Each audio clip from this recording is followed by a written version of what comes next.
Stand by. The program will begin soon.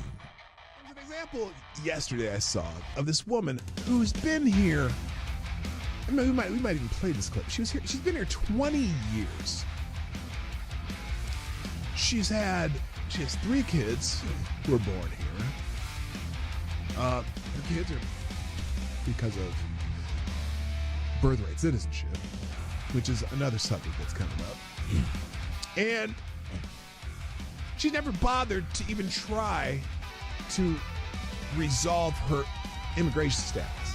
Not in 20 years, she has never tried to resolve her immigration status. Not through Republican presidents, not through Democratic presidents, nothing. And so now, she's worried about being deported because they put out the sob story of this woman. Well, that's not the average person they're even looking at right now. The average person they're looking at, crossed in the last 3 years, are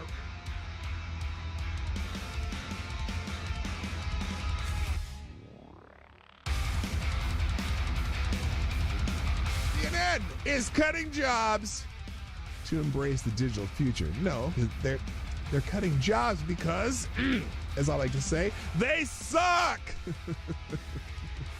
CNN is undergoing significant restructuring, planning to lay off about 200 employees, which constitutes approximately 6% of its workforce.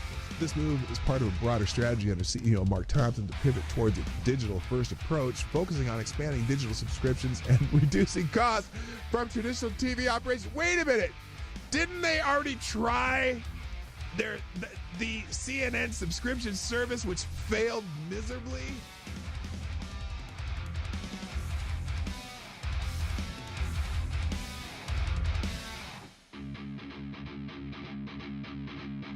Which, if you truly have compassion for trans kids, you would allow them to all go through puberty, because 90% of kids who think they're trans change their mind once they go through puberty. That puberty is the fix for most of the problems. But you guys want the medicalization of kids and sterilization of kids and medical and surgical altering of kids who can't make that decision at 12 years old or 13 years old. Diablo asks, why is it when I try to show empathy and concern, people always misconstrue it? Last time I asked someone if their mom at least got a good check from the clinic that botched the abortion. Oh!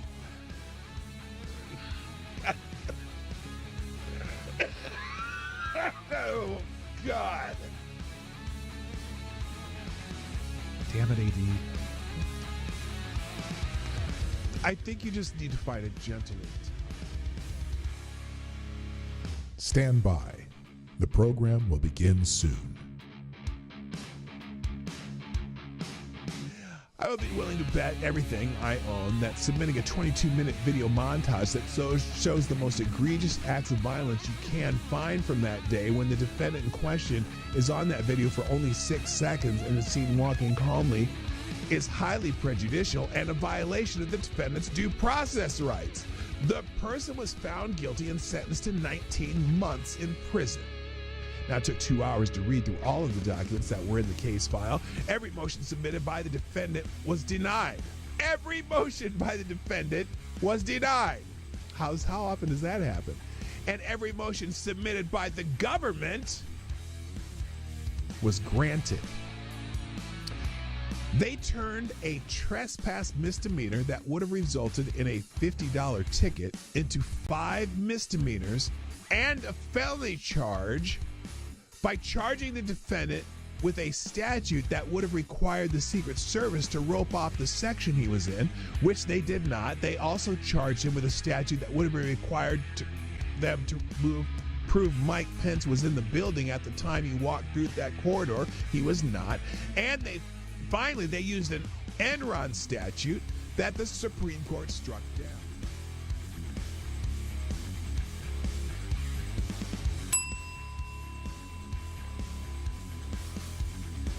If you accept a pardon, you are admitting guilt. Period.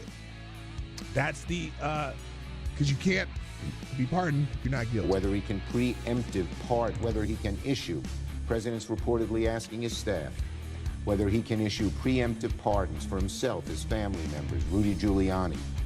There's a simple answer: no. No, Mr. Oh, President. That you would be a can't? gross abuse Oh, of the presidential it's a pardon authority. gross abuse of presidential pardon authority. Well, there you go. You accepted a pardon, Adam Kinzinger. You think you may have committed a crime. Oh, here, J.B. Raskin. Dirty Q-tip. Dirty Q-tip, Jamie Raskin. What else? What did he have to say? Well, the seeking of pardons is Yes, it's only on powerful one side. demonstration of the consciousness of guilt, or at least the consciousness that you may be in trouble. Jamie And that's Raskin. what's so shocking Did he about get a this. pardon also? Wasn't he on Well, that the committee? seeking of pardons is He was on that committee. I'm curious if you're going to condemn that part. Are you going to condemn that pardon? Joe Biden pardoned a lot of people. Yeah, he should answer for that and explain. Lots of murderers, lots of drug dealers, lots of people who killed people, commuted the sentence of a couple murderers. One drug dealer who people died from taking the drugs that they sold them. Stand by. The program will begin soon.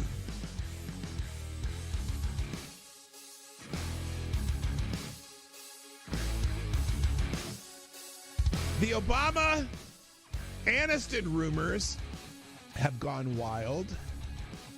Rumors have emerged on social media that suggest Barack and Michelle Obama might be heading towards divorce, with speculators linking Barack Obama to actress Jennifer Aniston.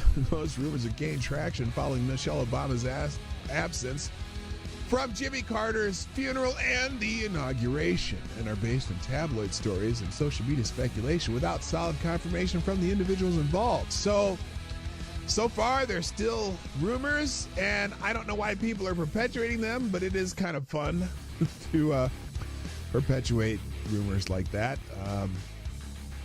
No one's come out to, out and out deny anything. That's the weird part.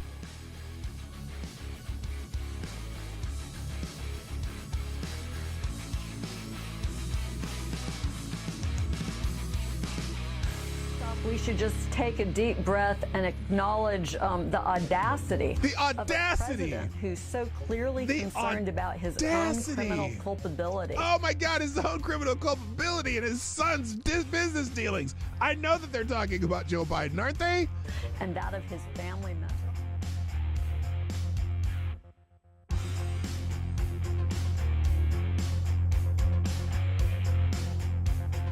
Like the boy asked, are cats really soul suckers? Yes. Yes. That's why I'm not into cats. Dogs, man. I'm a dog guy. Havocado Sally, is there an aisle in the grocery store that is less objectionable to have sex in? Where do you come up with this shit? Dude.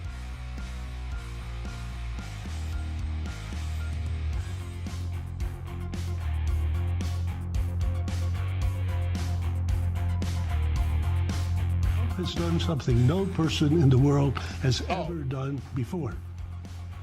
A dead man, a dead politician has risen. Yes. Somebody who if we were 4 years ago at Davos, he's buried, a dead. And I wonder how many people at Davos have been funding Donald Trump's demise that has failed. I wonder how many people at Davos, again, let me say it again. I wonder how many people at Davos have been funding what they had hoped would be Trump's demise. Bet you there's a few of them there. And it didn't work, did it now? Didn't work now, did it? Politically known to me. He's now returned. This is the greatest comeback in political history of a politician. And then, therefore, he thinks he can do anything. The show every day on my show, if I put something on the screen or I'm talking about it or it's a topic or an article that I'm presenting in this show, I provide links to every single thing that I've talked about, and even more, the ones I didn't even get to. I drop them in the chat at the end of the show, and also I drop them in the description. So if you want to find these articles, they will be in the links at the end of the show.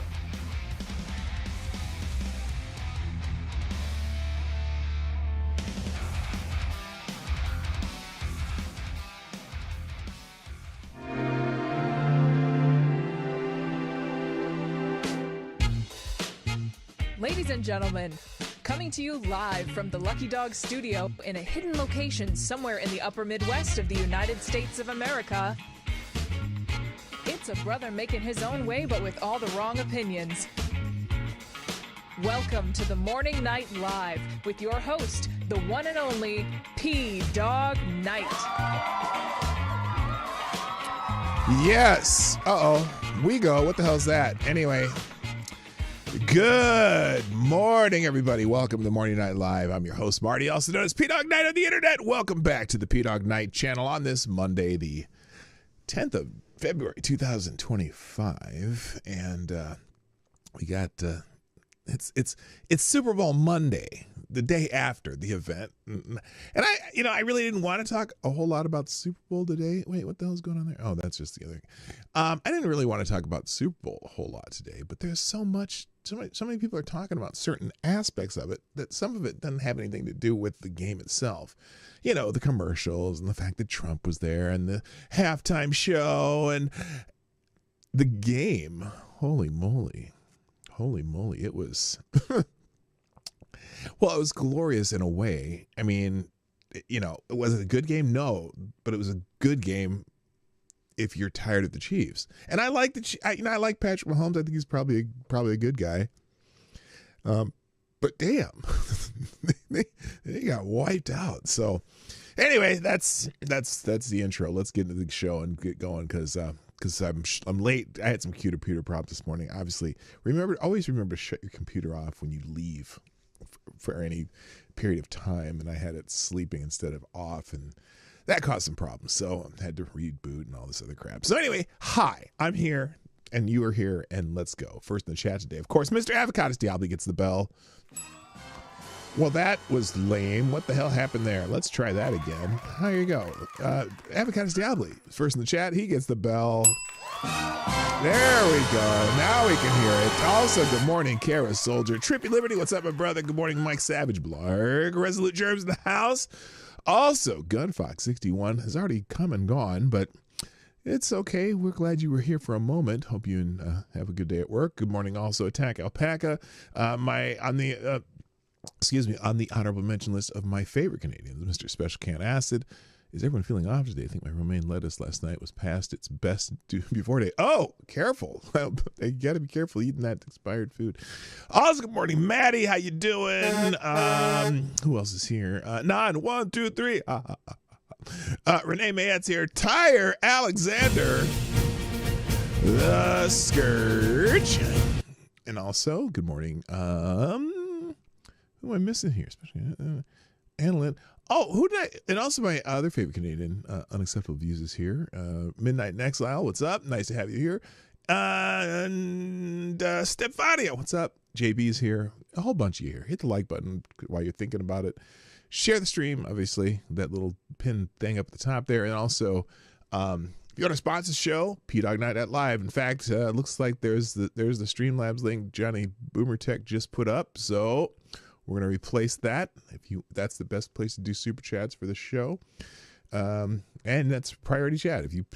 I'll read everything you put up there. Not always verbatim, because sometimes you put some spicy stuff up there, but I will adapt to the confines of Ubus Tubus. Good morning. Also, number one is in the house. Nice to have you. So, because that's what keeps the lights on. That's what keeps me able to do the show is when people are able to put a couple bucks in the tip jar every once in a while. So that helps a lot. All right, let's get into the show because there's lots to talk about. So the trending topics obviously are Super Bowl heavy. But first, I wanted to say, I don't know who this person is. Oh, wait, I didn't do it National Day. Hang on. I didn't do the holiday calendar thing. Gosh darn it. What's the day? Let's see. It's I'm not even going to put this on the screen. National Cream Cheese Brownie Day. Are they messing with me? National Cream Cheese Brownie Day. It's also National Umbrella Day. Why would you have National Umbrella Day in February when most of the country or part of the country is covered in snow? Global Movie Day, Chinese New Year. Is that today? Today's Chinese New Year? I didn't know that. Is it the Year of the Bear or something like that? I don't know. Korean New Year, World Pulses Day, International Cribbage Day, National Flannel Day, National Lewis Day. If your name is Lewis, today is your day. And so on and forth. I'm not even putting a link to the. Well, maybe I'll put a link to the. Here's what I'll do. I'll put a link to the holiday link that I use for that. Then you can see what the special day is. Good morning, also to my favorite Canadian Jaeger pony. There you go. Also, someone named Ben. Everyone's wishing this guy named Ben a happy birthday. I saw this happy birthday Ben on trending on X, and I was thinking, oh, could it be Ben Shapiro, Ben Carson, Ben Uncle Ben? No, it's a lot of people are saying happy birthday to this guy, Ben Canham, which not Canham, but Canham. And he says, today is my birthday. I have autism and I officially turned 20 years old. I'd like to receive lots of birthday wishes from people around the world. Please retweet, help make my birthday wish come true. So happy birthday to Ben. And literally thousands of people are posting happy birthday to Ben, which, okay, that's nice. I'm confused. So anyway, there you go. Happy birthday to that Ben dude. Also, Dean Cain is trending. Now, this is kind of wild. So if you're into the DC universe at all, which I don't know if anybody really is, but it's, everyone likes the characters, but what they've done with it, they've turned DC world really dark. I don't know why. But so anyway, the DCU Updates account, apparently they took this picture of all these Superman, people who played Superman together, right? And I don't even know who the hell that is. I'm not sure who that is, but I recognize some of them. So these are all people. Oh, those are the guys. This guy's did voices of Superman. These two. These guys played Superman. This guy played Superman. So they get the many faces of Superman, right? Well, wait a minute. Apparently, this picture had another person in it that the person from DCU Updates decided not to put on it. And that would be, oh, wait a minute. Then there's the Batman one. He did one for Batman. But that wasn't everyone that was in the picture. Dean Cain was also in the picture. There's Dean Cain on the right there. He was in the picture with all these Superman guys. This was supposed to have been at some Comic-Con or some shit. I don't know where it was. And Lois and Clark was not good. It doesn't matter if it was good. He played Superman. Oh, yeah, I said that there. He played Superman, and he's in the picture, but the DC Universe guy cut him out. They cropped him out. And even Dean Cain mentioned it. Wankers did cut me out. So, yeah, apparently, did you just cut out Dean Cain? Who are you to dictate which face of Superman we see? Gatekeepers are so annoying. Apparently, the guy cut him out of the picture because Dean Cain is problematic. You see, Dean Cain is he's a conservative, and he can't have a conservative in the picture. He's problematic. Problematic? Kiss him all in my ass. He was Superman, and I thought he was an okay Superman. Good morning, JB. I said JB already. No, I didn't say hi to JB. Hi, JB. Hi, Scrappy. Scrappy, it's been a while. Nice to have you back. So anyway, that's why Dean Cain is trending. I'm sure that's exciting for you. What else is happening? What was this? Who's next? Oh, Super Bowl money. Yeah, let's talk about the Super Bowl stuff, and not necessarily the game. The game was that game. By the way, I watched the Super Bowl in the Denver airport, which is interesting because we had to catch our flight back home as we went to Denver this weekend to see my son. It was a nice time. The University of St. Thomas defeated the University of Denver in basketball. Although we got there like 2 minutes of the game, then the Tommies, that's their nickname, they were down. And then they were down all the way until with like 5 seconds in the first half, they got up by 1. And right away in the second half, they were down. They got behind, and they were losing the whole game. They're like down by 8 points with 3 minutes left. In the last 3 minutes, they came back and got a lead. In the last minute and a half, they got a lead. And they ended up winning the game by 3. They were losing the whole game except for 1 minute and 47 seconds. But anyway, not that you care about that basketball game, but it was, for me, that was more exciting than the Super Bowl, which I ended up watching it in the Denver airport because we had a flight at 8 o'clock, and it was like, well, in Denver time, the Super Bowl started at 4:30. So we sat at a bar in the airport and watched Super Bowl. And it was everyone, apparently nobody in the Denver airport was rooting for the Chiefs because everyone cheered every time Philadelphia scored, which is often, quite often, in the first half. And then they put in this, I guess, I didn't even realize, we didn't see the fourth quarter. Apparently, Kansas City finally scored some points after all the backups were in for Philadelphia, and there was no chance for them to lose. But so the Super Bowl Monday, lots of people talking about lots of things about Super Bowl Monday. Mainly the halftime show, which is and the commercials. So here's some of the things that people were talking about. As far as the halftime show goes, a lot of people were wondering why they had Kendrick Lamar. And so, look, the halftime show, no matter who is the artist for the halftime show, okay? No matter who the artist is for the halftime show, people who like that artist will like the halftime show. People who don't care about that artist will be like, this halftime show sucks. So if you're a fan of Kendrick Lamar, which there are a lot of them, but not overwhelmingly, you probably like the halftime show. But I was watching, every once in a while they'd show the crowd, and the crowd seemed kind of bored. Because I like for rap music, for me, it's great entertainment as far as if you're listening to lyrics and you're listening to different kind of hooks and different kind of samples they use in rap music. But I personally think rap show concerts are really boring. They're just boring to me. I don't know why. It's not musicians showing you their craft. It's someone doing poetry to beats, and unless you're really into the mood for that, it's not the most exciting thing in the world. But a lot of people like the halftime show. So I can't knock it. Some say worse, some say greatest, some whatever. But the people saying it's the greatest halftime show ever are idiots. I mean, they don't got it right, okay? It was a fine halftime show if you like Kendrick Lamar. And you like there's little stuff going on in there that's interesting, whatever. But sorry, I'm going to tell you right now, the best halftime show ever was Prince. Period. There was a couple that are close that were also good. I think Michael Jackson's halftime show is okay. I thought, now you may not like Lady Gaga, and I'm not a fan of Lady Gaga, but I think her halftime show was fantastic, even though I'm not a fan. It was a great halftime show.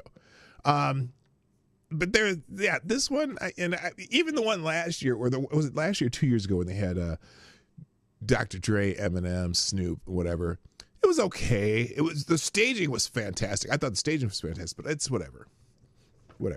Anyway, JB, thank you for a sponsored show, dropping a 5 spot, and you are the new Streamlabs Superstar sponsor of the day. Thank you, JB, with the 5 spot, saying, since football is the second best game out there, let me ask you a question about hockey.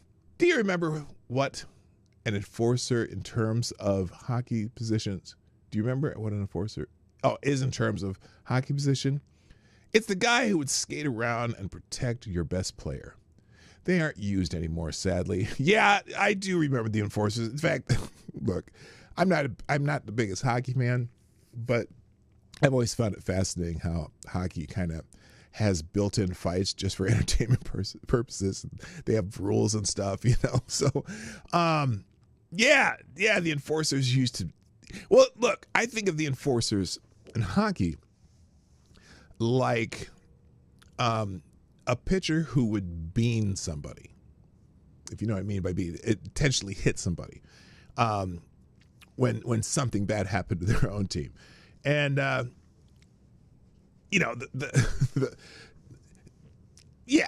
do remember the goons, the enforcers, yes. So, and maybe. Well, I don't know if there's a need for an enforcer in the football game yesterday, though. Patrick Mahomes just wasn't getting protection. Anyway, so lots of people talking about the halftime show.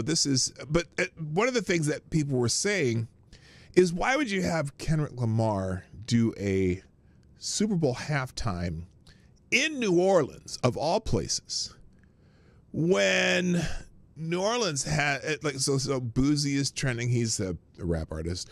Lil Wayne. There's a bunch of New Orleans artists that, why would you not have someone from New Orleans do the show if they have a big name? And Lil Wayne's definitely a big name. But so that's why that's trending. Also, Pulitzer is trending. Now, why is Pulitzer trending in relation to the Super Bowl? Well, apparently, Kendrick Lamar does have a Pulitzer Prize for writing. Let's see, someone says Kendrick Lamar is the most accomplished, lyrically adept, and prolific rapper alive, with even a Pulitzer Prize under his belt. And someone here says, despite extreme pressure in 2020, he didn't hop on the woke bandwagon and maintained a steadfast anti-cancel culture position committed to free speech. He performed some of his greatest hits like DNA at the halftime show, which have greatly impacted the modern music scene. For anyone who follows even iota of pop culture knows Kendrick's incredible impact. Because a lot of people replied to Matt Walsh, who's bitching about the halftime show, saying bizarre decision by the NFL to have some guy come out and lethargically mumble a bunch of songs that were 90% of the NFL's audience has never heard. Which, okay, if you're at my age, you probably haven't heard a lot of Kendrick Lamar. Other than that, what's that song?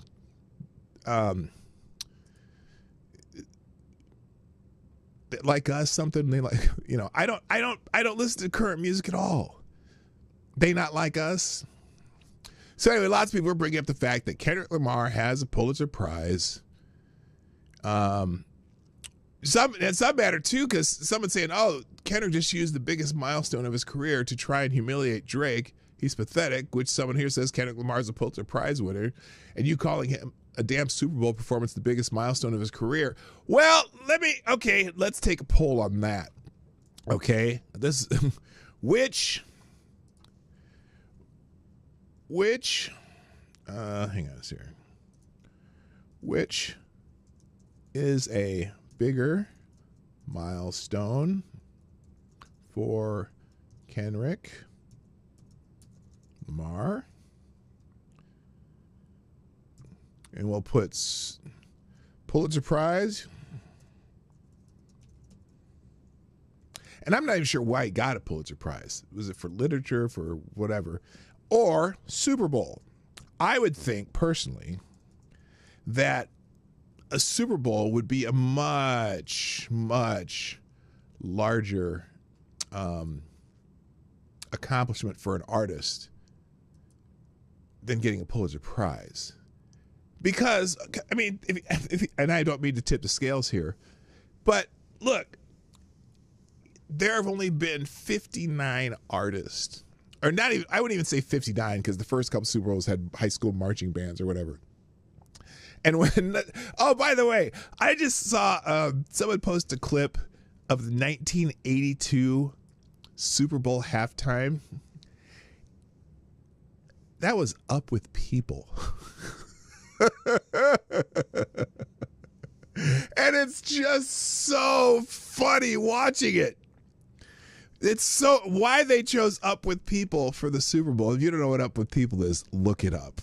Look it up. I might even get maybe I should put a link to the Up With People Super Bowl performance. It's like Osmonds on steroids. It's so sappy. It's funny. Good morning, Selected Boy. What's up? And Anna Lynn. Oh, Anna Lynn, I didn't say your name earlier. How you doing, man? Nice to see you. I apologize for missing you there. So anyway, so Pulitzer is trending. Also because of the Super Bowl. Uncle Sam is trending. Apparently Samuel L. Jackson came out on the field as dressed up as Uncle Sam. There it is. And so there you go. Now, a lot of people, too, were saying that this performance was kind of sticking it to the man, a.k.a. Donald Trump, for some reason. But I didn't really pay attention. What is this? Salutations! It's your Uncle Sam. And this is the Great American Game. All right, so that's Samuel L. Jackson's Uncle Sam. That probably took away my green dollar sign. Thank you, Avocados Diabli, by the way, for dropping a small bullet in the tip jar. It says the biggest moment in any artist's career is when they emulate Hemingway. It worked for half of grunge. Okay, I got you. Thank you for sponsoring the show again. You are a great American. So anyway, so that's why Uncle Sam is trending. Crips is trending because apparently during the performance by Kendrick Lamar, they talked Serena Williams into going out and doing a little Crip walking. I'll put it without the music. Here we go. Oh, why isn't it showing it? No. So there you go. Why? How they? I don't even know why they did that. Oh, what is this? Oh my gosh,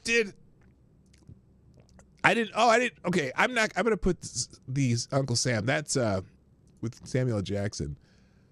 I'm gonna put that as a separate. Cause I can't play any of this on YouTube just because the way the NFL is. They're really protective of their stuff. But if you want to watch what he said, apparently he said something. He looked directly into the camera when he said, "Say Drake." The entire stadium screaming A minor with Serena Williams crip walking on the field. Victory lap of the century. So, that's all. If you're into that, you know what that's about. Moving on, also related to Jeep. Oh, the commercials. That's a big thing. I didn't see any of the commercials. Let's just watch. We'll watch one commercial. If someone says this is the best commercial of the night with Harrison Ford, so we'll watch one commercial because, that's kind of required when you do a Super Bowl coverage. So here's the commercial for Jeep. Apparently Harrison Ford, people are saying that this is the best commercial. Longest thing we ever do is live our lives. But life doesn't come with an owner's manual. No, it doesn't, Harrison. It does Might not. be nice, huh? But that means we get to write our own stories. Okay. This commercial's 2 minutes long? How much did Jeep pay for this shit? $20 million for... Or no, 40, 50 million, $60 million? Maybe. Freedom is for everybody. Uh-oh, this is a patriotic commercial. It's earned. There are real heroes in the world, but not the ones in the movies. I wonder if they planned for his dog to come down the stairs like that. Real heroes are humble. They're not driven by pride. Pride is a terrible driver. Freedom is the roar of one man's engine and the silence of another's. Freedom is the ability to inspire. Oh, I didn't see this commercial. So apparently, did you see it just whip around that Bronco? They're laughing at the Bronco. The most sacred thing in life isn't the path.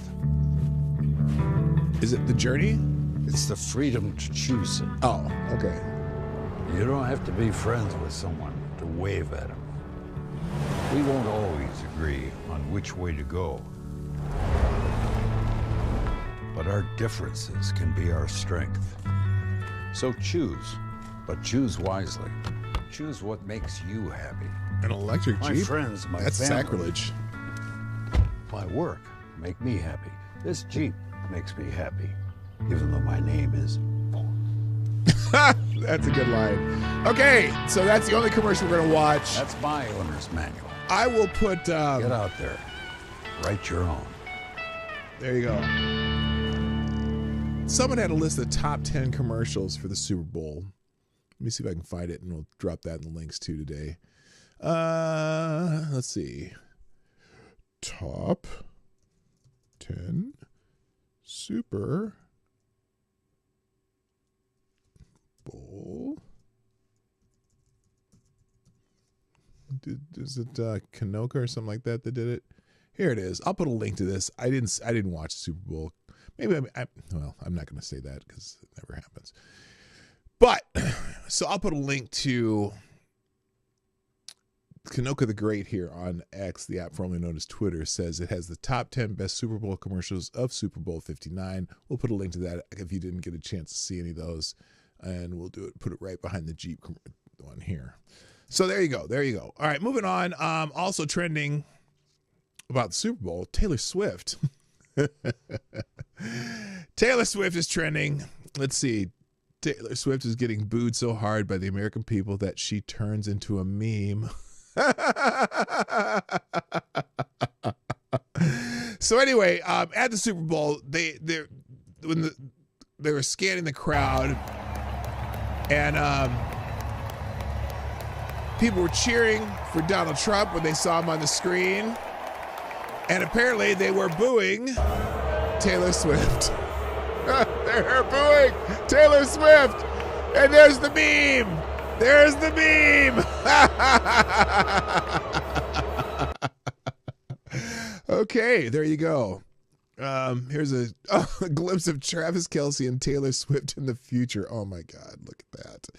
Oh, the memes. All right, let's see. Oh, GDSOB's in the house. How you doing, sir?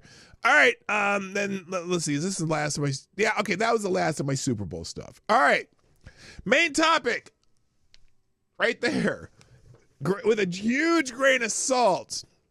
Now, I saw this story. Oh, Puffer Smiles, what's up? I see. Or Puffer P Smiles, what's up?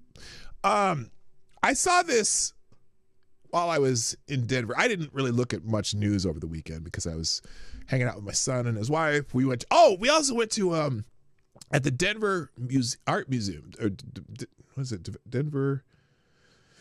The Denver Art Museum, whatever it is. They had an exhibit. If you're not familiar with Maurice Sedlak, the writer of Where the Wild Things Are, prolific artist, they had an exhibit about him and his art, a huge exhibit. And my wife went and I went to see that before we went to the airport. And that was really cool. I didn't really know a whole lot about him other than I've seen his books, and we got all those books from my kids when they were little. And one of their favorite books was Where the Wild Things Are. Prolific artist. He had so much stuff going on, and he did a lot of stuff. He did backdrops for operas, and he did covers for the New York Magazine once in a while, and very cool exhibit. And so if you're ever in Denver, I highly recommend it. That's going to be there probably for the next couple months. So grain of salt, though. Let's talk about the grain of salt that we need to worry about. That's a funny name for an ice shack. Okay, stop it. So Josh Shapiro was trending over the weekend, and I saw this story. And this is one of those 72-hour rule things, or maybe a full 7-day rule thing. But I'm going to tell you the story, and I'm going to say, be careful spreading the story, because this is one of those things you go, is this just internet rumor? Is this just internet rumor? But here it goes. Someone says huge. Whistleblower comes forward with criminal complaint that links Pennsylvania Governor Josh Shapiro to the Trump assassination attempt in Butler, Pennsylvania. Again, be careful with this story. But I'm going to show you what people keep posting. They've got 4 pages of it. So this is Pennsylvania arrest warrants. Apparently there's a count. And I'm curious where this is from. Is this from... I don't know where this is from. Is it Reddit? I don't know. It's hard to believe that there may be a bigger story today than the final score of the Super Bowl. President Donald Trump learned today a federal whistleblower and a former Pennsylvania State Police employee has come forward with information and filed a criminal complaint this week on February 7, 2025, alleging linking Pennsylvania Governor Josh Shapiro with the assassination attempt in Butler, Pennsylvania. Really? I'm having a hard time with this. I'm thinking this is a made-up story, mainly to set people up talking about it. So I'm not believing it, disbelieving it. I'm just, again, give me an entire salt lick size grain of salt on this story. Allegations from the private criminal complaint. In the weeks leading up to the Trump rally in Pennsylvania, Joseph Biden made frequent visits to defendant Josh Shapiro to discuss the obstacle faced by the Democratic Party. Joshua Shapiro, because remember, he was interviewing basically Josh Shapiro. Well, no, he wasn't. Never mind. That was before. The obstacle faced by the Democratic Party. Josh Shapiro organized, schemed, and conspired with other officials to carry out the attempted assassination against former President Donald Trump. Governor Shapiro facilitated, planned, and I don't buy this. Facilitated, planned, and coordinated attempted assassination to climb the political ladder On July 13, 2024, affiant contacted the Secret Service to provide the tip, which was blocked by the Biden administration. On July 15, 2024 through July 23, 2024, this, where is it? Oh, shoot. Here it goes. This affiant communicated with the Secret Service, John T. Donahue, and provided numerous documentations related to the crimes committed by Governor Josh Shapiro and the Philadelphia FBI's involvement in covering up the crimes of defendant Josh. I don't believe, look, here's what I would say. So this, that's all I'm going to read because I'm not buying it. And a lot of people are saying this too. Be careful with the Josh Shapiro. Be careful with the Josh Shapiro was involved in Trump's assassination attempt and Butler story. If it seems too good to be true, it usually is. Some random affidavit with earth-shattering bombshell accusations from some random guy. We've been down this road before. Stay frosty. Yeah, stay really frosty. But a lot of people are pushing the story. and because it is one of those too good to be trues. P-Dog, it's not made up. There are receipts. Well, that's fine. And I'm waiting to see the receipts. That's the point that I'm making here. Be careful with any kind of story like this. It just sounds like it's a setup. But if there are receipts, great. We will find them over the next several days. There'll be shit going on.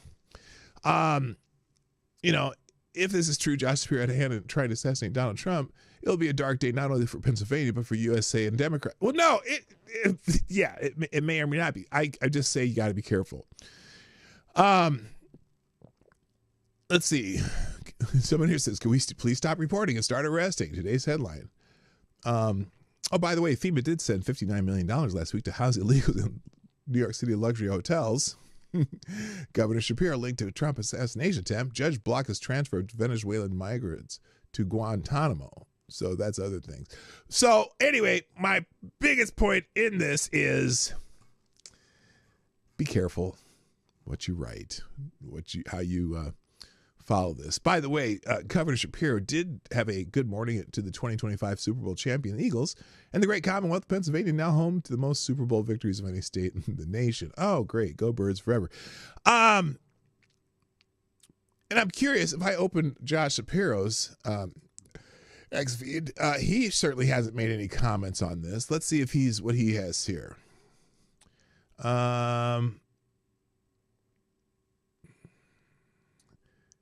Let's see. He just has a lot of stuff about rooting for the Eagles. So he hasn't made it. I don't think he's made any comments on this story anyway. So again, the purpose of me bringing this up, even though I have it featured up here, excuse me, I am skeptical. Let's just say I'm skeptical until I see the receipts, until there's something actually happening, until Josh Shapiro's in handcuffs. I'm going to just hold off until we see the receipts. Unless any of you have some of them, you can certainly send them to me on X, the app formerly known as Twitter. All right, moving on. Since I have short on time, I got to go through stuff quickly. J.B. Raskin, the dirty Q-tip, is apparently announcing a class action suit on behalf of all Americans against Donald Trump and Elon Musk, alleging breach of American data by Doge.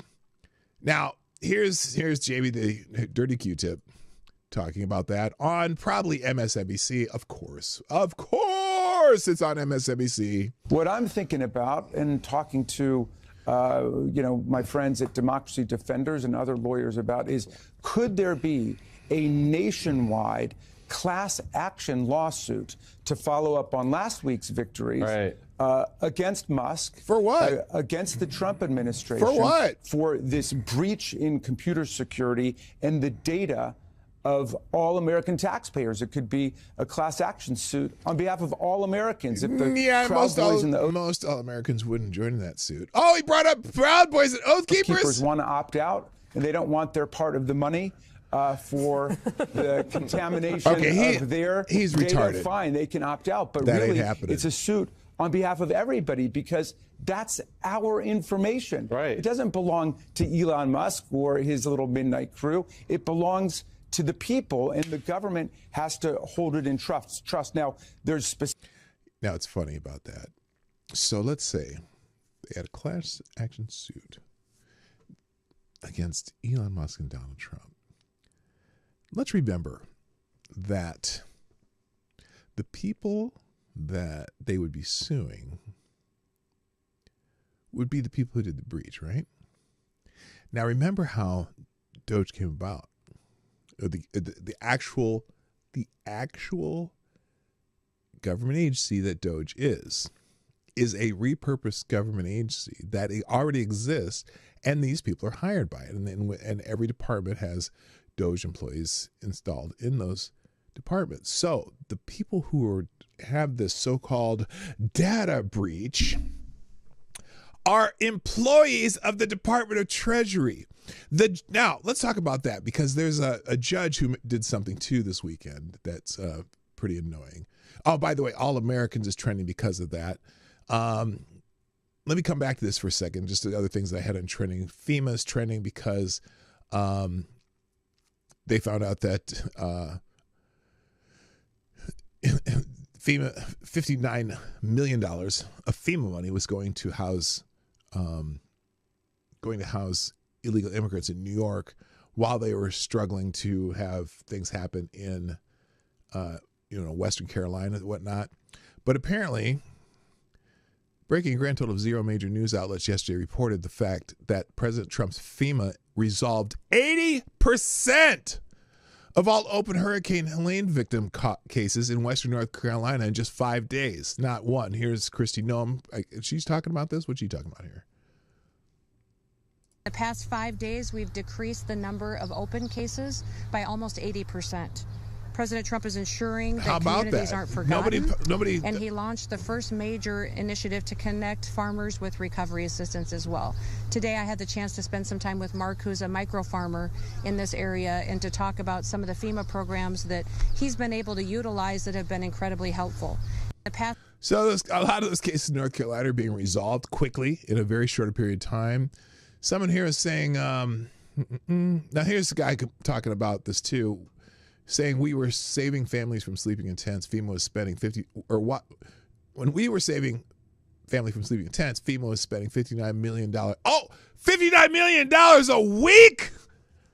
Oh my God, I thought $59 million total. $59 million a week on hotels for illegal. To be clear, we do not want hotel rooms. We want money to rebuild. We could have rebuilt 2,600 homes with this money. The family is still in an RV while money pours into luxury hotels for illegals. Holy shit.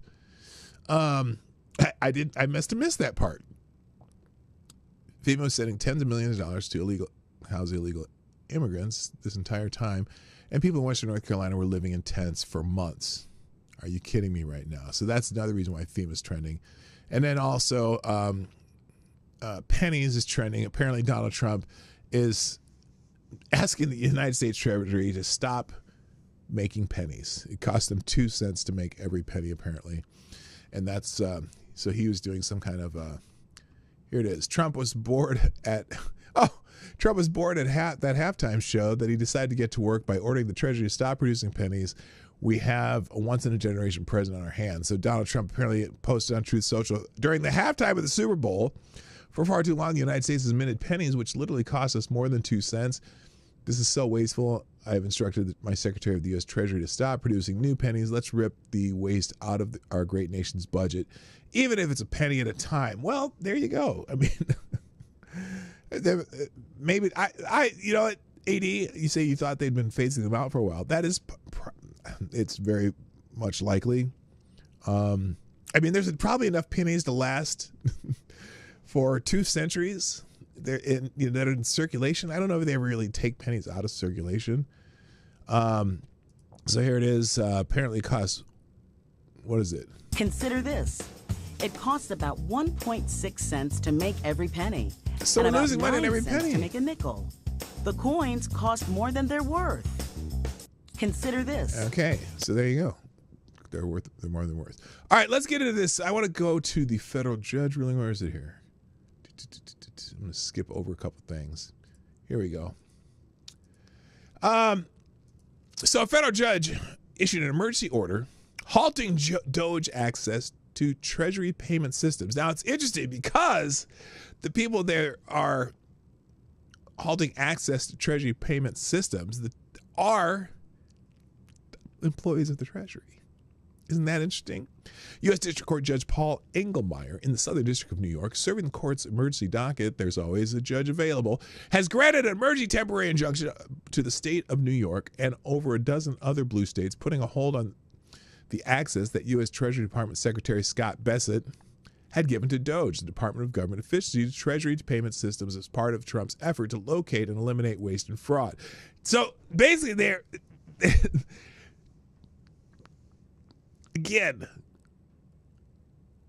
the access that U.S. Treasury Department Secretary Scott Bessent has given to those people, he has given them access as basically making them employees of the Treasury. Now, note, it's a little unclear if the order was entered on Friday night or Saturday morning. It's dated February 8th, but the language was written as if it were dated February 7th.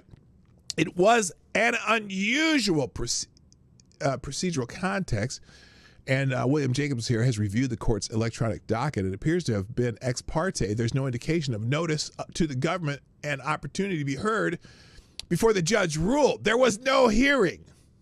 The procedure was as a proposed order to show cause, including a temporary restraining order. It's the type of procedure used only in the most extreme emergencies. The OSC is not unusual, but including an ex parte TRO is unusual. What was the emergency that couldn't wait until the next day before the government had to have a chance to be heard? It was a Friday night move to deny access by papers submitted and had been going on for over 2 weeks. The 60-page complaint and 40-page memorandum, plus a short affirmation, obviously took a long time to prepare.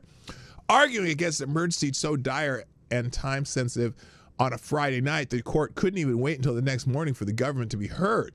It also reeks of judge shopping because plaintiffs would have known who was the emergency duty judge, so by going in on a Friday night, they evaded the normal random assignment system for this purpose. So there's going to be some fireworks about this today, I'm pretty sure. Whatever the ultimate merits, depriving the Secretary of Treasury the ability to run the Department of Treasury as he deems proper is not something that should have been decided this way, even temporarily. Obviously, we understand that litigants play these games, but it's a bad look that damages the faith of the judiciary when the courts allow it. So there's more in this article, but as we look at other people talking about it, here in the American Thinker, after the failure of lawfare, leftist judge plows forward to new heights of judicial overreach. After the outrageous coordinated lawfare against President Trump propelled him into the White House for a second time, you'd think the legal establishment might just be more circumspect about its means of getting Trump. You'd think they'd lay low, maybe just for a spell, but no, they're not. They're now moving against him like broken clocks, spitting their hands and chickens with their heads cut off. So here it is. Again, a federal judge issued a ruling on Saturday blocking Musk and the Department of Government Efficiency from having access to Treasury Department data and records. The U.S. District Judge Paul Engelmeyer explained in his order that the court had received an application for a temporary restraining order filed by attorneys generals in 19 states. Engelmeyer explained the lawsuit from attorney generals in New York, Arizona, California, Colorado, Connecticut, Delaware, Hawaii, Illinois, Maine, Maryland, Massachusetts, Minnesota, Nevada, New Jersey, North Carolina, Oregon, Rhode Island, Vermont, and Wisconsin challenges a new policy by the United States Department of the Treasury, which comes at the direction of President Donald Trump and Scott Bessent, the Secretary of the Treasury. The new policy expands access to the payment systems of the Bureau of Fiscal Services, the political appointees within the Trump administration, and a special government employees, Engelmeyer added. So in what universe is Treasury Secretary not allowed to look at the records of the agency he manages? That's the big question. J.D. Vance responding, if a judge tried to tell a general how to conduct a military operation, that would be illegal. If a judge tried to command the attorney general on how to use her discretion as a prosecutor, that's also illegal. Judges aren't allowed to control the executive legitimate power. And then also Elon Musk, especially with problems like this, the magnitude of the fraud in government payments, your tax dollars being spent, is much higher than you think. So he put here, the Treasury is estimated to have 23.87% of its budget being used in a fraudulent or wasteful fashion. That's a problem, because they're the one who writes the checks. Hello, Donkey Punch Bandit, the greatest name on the internet. The reported shenanigans involved are pretty bad too. So here, someone here says someone close to me who practices frequently in the Southern District of New York, has had the dealings with this judge, but who asked for anonymity, comments that the New York Attorney General knew that the Friday night special was when she went judge shopping. So here it is. What are they saying here? What was the emergency that couldn't wait until the next day for the government to have a chance to be heard? It was a Friday night move to deny access that by the papers submitted. Oh, that's straight from legal insurrection. Isn't that what I just read? Yes, I did. But anyway, it reeks of judge shopping. They knew which judge would be on the emergency docket. Now, the judge's rationale for the maneuver seems to have been pulled out of thin air. There isn't any. He didn't give the Trump administration any time to reply. Now the Trump team will have to work without records, without data, with no knowledge of how the Treasury's funds are spent, because the deep state says the Trump team, legitimately elected by the voters, has no right to see them. That's fucked up. That's messed up. I'm just saying. Messed up. It was a ruling so bad, so disruptive, so overreaching into the executive branch that it surely will be overturned by a higher court after a lengthy legal battle. And while that should disgrace the judge for a while, it also may be the plan to cut into Trump's terms so that he cannot govern at all. Musk, for one, thinks something sleazy going on, who says, well, here it is, shut it down. The system's not going down without a fight. The judge ruled to block everyone, including the Treasury Secretary, from seeing how the government is spending our money. Only deep state Democrats can access the data. It forbids, let's see here. Musk, this ruling is absolutely insane. How on earth are we supposed to stop fraud and waste of taxpayer money without looking at how the money is spent? It's literally impossible. Something super shady going on to protect scammers. Now, the other part of this is interesting because as they're going through this stuff, one of the things that really got to me is that they're finding out that payments being made out by the Treasury for, entitlement stuff, about, I don't know the number, I can't remember the percentage. It was a significant percentage, about $50 million a week. 50 million a week? Something like that. Or no, it's like $1 billion a week. $1 billion a week is being paid out to people who have no recorded Social Security numbers. They're just paying out to people that they don't even know if they really exist in the system, but they're being paid out. $1 billion a week. 50 some $1 billion a year. They don't know if they're dead. They don't know. They don't have a Social Security number. So why are they getting benefits that are related to Social Security? So that's one of the things they found so far. I mean, there's all kinds of things, but that's the one that really got me wondering, how does that happen? So, let's see how much time I have. Okay, I'm really out of time. So anyway, I'm going to end there today. I have so many articles. Let me just do some headlines real quick. I'll run through some of these headlines. You've seen some of them already, but some of the articles that we're doing. So apparently we now know who was running the country for Joe Biden. This is an article by Matt Margolis. Because we get this, people keep saying, oh, no one voted for Elon Musk, right? Well, no one voted for anyone in these federal agencies. These are all, they're all... none of them are elected. So, we complaining that no one voted for Elon Musk and the team that he has, fighting this government waste. Well, no one voted for anyone who's propagating the government waste. But let's see. What's the problem? Oh, this is about that fundraiser, the fundraiser for Kamala Harris. And this is actually... After the debate, Hunter basically commandeered the White House. He sat in on all the White House top-level meetings. You had a former cocaine addict sitting in on the most sensitive meetings of the most consequential and important government in world history. Does that sit right with you? No. Without security clearance, mind you. No security clearance. That's who was basically running the show. Who voted for Hunter basically battened down the hatches after the debate to make sure that his father would only receive intel that he pre-approved. So that's interesting. So there you go. In MRCT, that woke bishop who lectured Trump on the, whatever that was, it wasn't the National Prayer Breakfast. but got tens of millions of taxpayer dollars to resettle migrants. Apparently, now I'm going to take that one with a grain of salt too. The bishop herself got the $10 million, or an Episcopal relief effort got it. But I'm assuming they're going to say it's from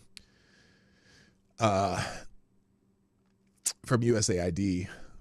But so there's an article on that. Illegal insurrection.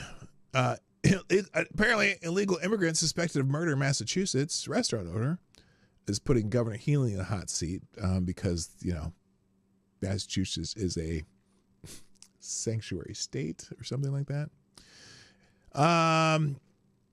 Incredible delay and arrogance. USAID whistleblower believes tremendous waste runs rampant through the federal government. Well, gosh, there's a revelation.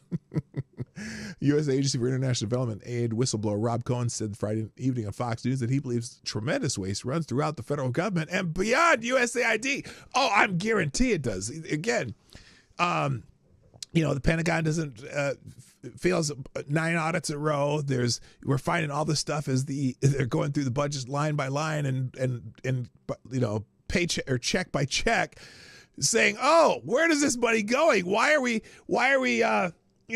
funding DEI programs in Serbia?" It's just crazy. So yeah, there's a whole article on that. We just went through the emergency order by the judge. Here's one, a good article in American Greatness by Victor David Hansen, how the Democratic Party may be committing suicide. You know what's funny about this? It's not funny, it's sad. So Democrats are mad that we have people going in and looking at waste in government spending, at fraud in government spending, and they're mad that we're finding it, as opposed to being mad that we're spending money all over the world that could be helping Americans. Or we're just spending money all over the world out of our pockets for stupid shit. They're mad that we're finding it. They're mad that people are going in and auditing the United States government. How much of this is kickback for politicians? And not just Democrats either. It's not just Democrats. There's some Republicans, surely, who have benefited greatly from the bullshit that's going out. So there you go. By the way, the poll today. What? Which is the bigger milestone for Kendrick Lamar? Some say more Pulitzer Prize wins. Pulitzer Prize wins. How about that? Interesting. In National Pulse, insider reveals chilling details of government purge operations, and they're hilarious. Career government employees are openly rebelling against President Donald Trump, the elected chief executive, over actions to end rampant waste, fraud, and duplicate programs. One staffer for the Office of Personnel Management has gone as far as to issue a public missive that claims to reveal government purge being executed by the Trump White House and Elon Musk, who heads up the Department of Government Efficiency. So there's a couple funny examples in this article. Oh, is this a locked article? Oh, no, it's not. Okay, so there you go. That's in the links. Legal insurrection, shameful. Governor Newsom, by the way, signed that $50 million Trump-proofing bill. That they approved $50 million to fight Donald Trump on things he does for and against California. Wow, that's a great use of money. Why didn't they spend it on helping the people in Pacific Palisades instead? But no, that's far more important.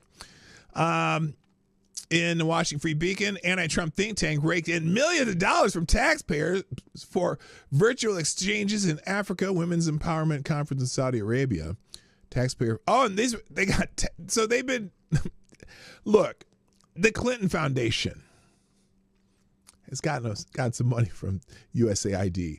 Anyway, federal agencies have awarded nearly $50 million over the past 4 years in the Aspen Institute and the Atlantic Council, well-funded liberal think tanks, which between them boast 50 donors who gave giving them at least $1 million for that projects that include a $6 million program to provide virtual exchanges for students in the Middle East and $300,000 to host a conference to empower women in Saudi Arabia. The grants are but two examples of the taxpayer funds that flow to the country's biggest think tanks. The State Department, USAID, and the Department of Defense has awarded $15.3 million in grants, cooperative agreements, and contracts to the Atlantic Council since 2021. I mean, that's a significant amount. If you add them all up, all the money they give to all these different organizations, it adds up to billions of dollars, and $1 billion that they don't need.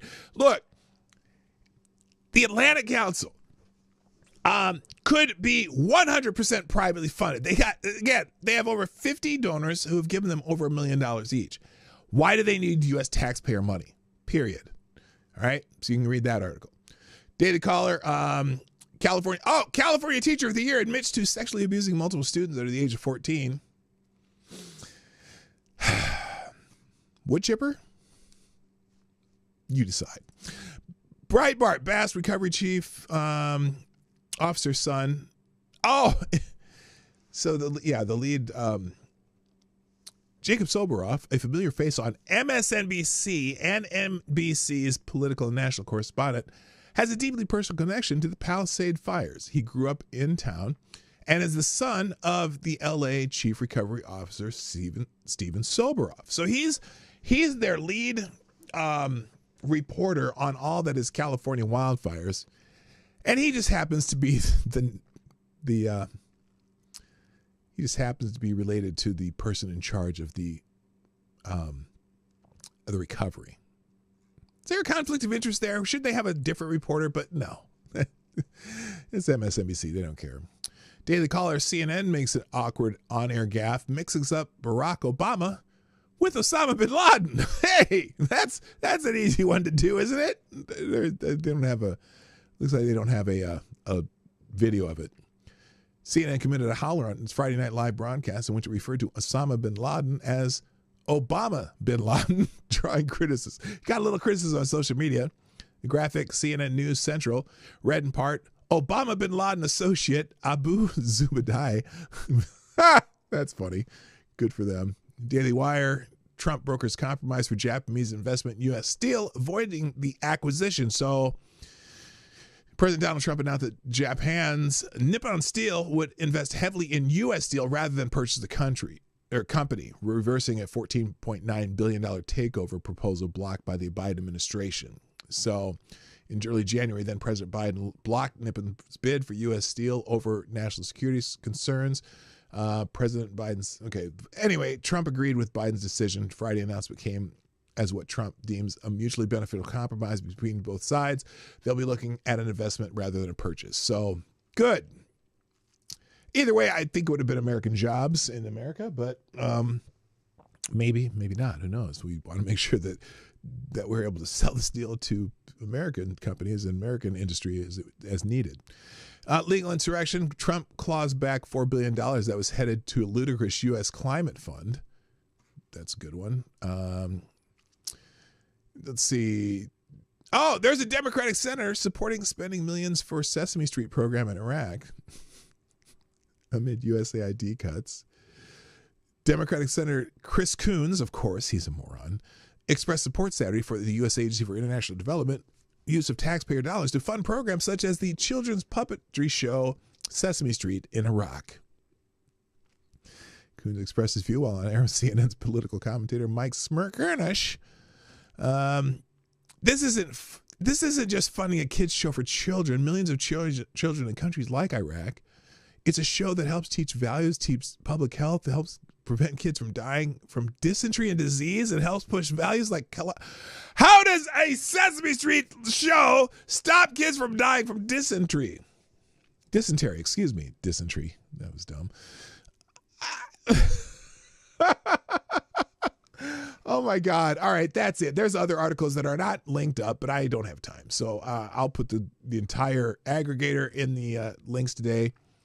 Also, I'm here all week, guys. I'm back, refreshed a little bit, although I made the mistake and forgot I took the day off this morning, got up, went to work, and I'm like, oh, I'm not even supposed to be here. But I want to thank you guys for joining today on the Morning Live. Thanks to people who tweeted out the show too. I realized that I didn't. I realized I did not say thank you to you yet. So thanks for everyone who did that. Here come the links, and I gotta go. Wait a minute. What the hell? Why is this not working? There you go. Come on. Huh. Well. Isn't that special? All right. Hopefully the links will be in the chat before the outro ends, because this is not working. What the hell is going on? Let's see if this one works. Well, share as a web page works. All right. Oh, there it goes. All right, there we go. Now I got to take this out of here. Hang on. Holy shit. Every once in a while, things don't work as well as you'd like.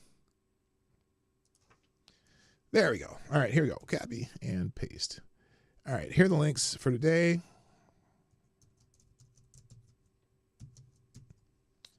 All right, that's it. I got to go. Thank you. My name is P Dog Knight, and I am out of here. Bye-bye. Hey, this is P Dog Knight, and thanks for watching today on the P Dog Knight channel. If you have an observation or remark you'd like to make about this video or my channel, I absolutely welcome you to write it in the comment section down below. I really look forward to hearing from you. And before you go, if you like what you saw but you're not already subscribed, please make sure you hit the subscribe button and definitely click that bell that pops up afterwards so you'll be notified when I post new videos or when we go live. I broadcast my live show, The Morning Night Live, Monday through Friday at 10 o'clock Eastern, 9 o'clock Central. A special thank you to all the supporters of this channel who share our videos on social media and who make donations through Streamlabs, YouTube, Venmo, and Cash App, which are all linked in the description down below. Thanks again, and until next time, I'm P Dog Knight, and I'm out of here.